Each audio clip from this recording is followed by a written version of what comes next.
early morning at a B-29 base in the Marianas. The big bombers are getting ready for a mission, and the men are getting ready. In the essentials, the briefing differs little from others. There's a target that'll be bombed. They will proceed to this point in space above the Earth, drop their bombs, and return without ever seeing the target. These are the instructions. The men are ready for the takeoff.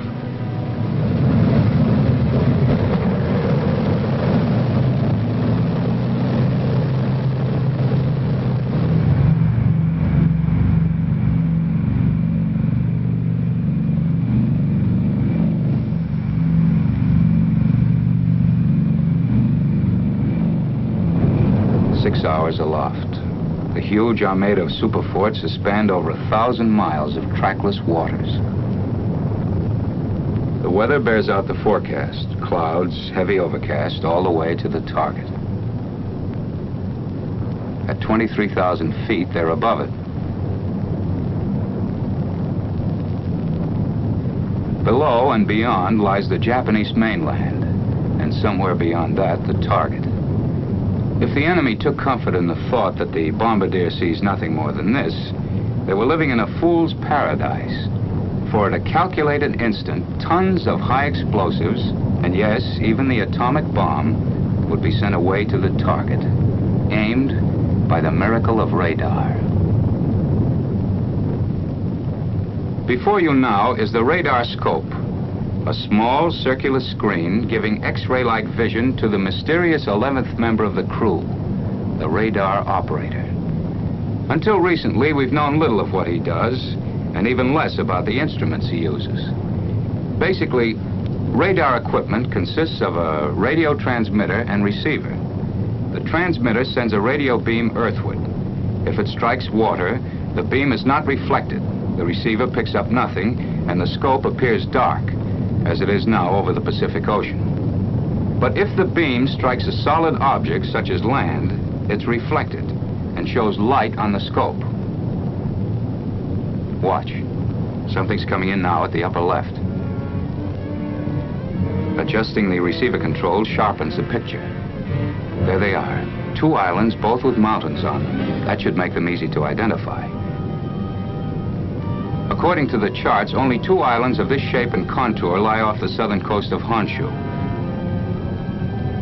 The little one, Kojima, the other, Hachijojima. 2 tiny dots on the face of the globe point the way for a cargo of destruction.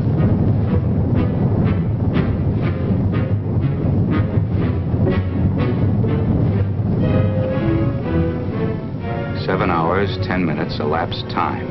Almost a full day's work for most, but to the crews, a mission less than half sweated out. The picture on the scope warns of entry to the critical zone. The return shows a large landmass, Japanese coast, over 100 miles of it. You see that bright spot at the top of the peninsula? Not exactly the picture in travel folders, but that's beautiful Fujiyama. Mount Fuji, nature's wonder, the tourist delight. Now a beacon inviting disaster, a reference point for final calculations. Bombardier, this is radar operator, over. This is Bombardier, go ahead. The wind is from 268 degrees at 138 miles per hour. Ground speed on the bomb run, 394 miles per hour. Data taken from the electronic wonder instruments is converted to precision aiming, pinpoint bombing. 17 degrees right. Radar operator, this is Bombardier, over. Go ahead, Bombardier. The site's set up, we're ready to bomb. The bomb run begins with a turn directly over Fujiyama. When the bright spot that is Fuji touches the black line, the instructions are... Pilot, start 1/4 needle with turn, rolling out on the heading of 31 degrees. Roger. Bombardier, open bomb bay doors after turn. Roger.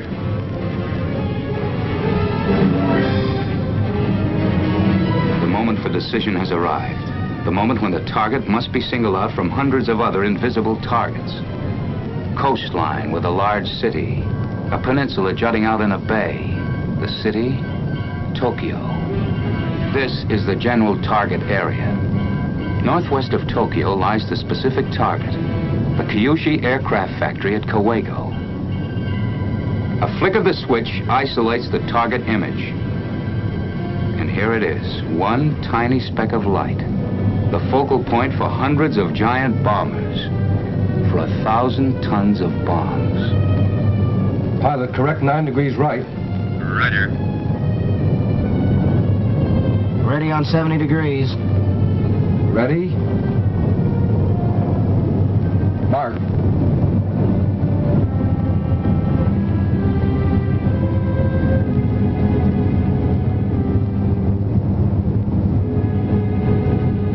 Mark.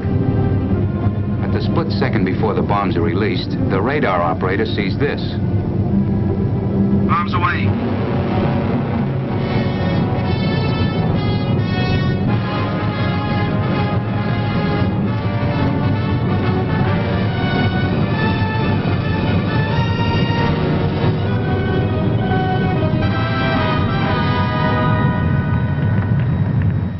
And this is what the Jap sees.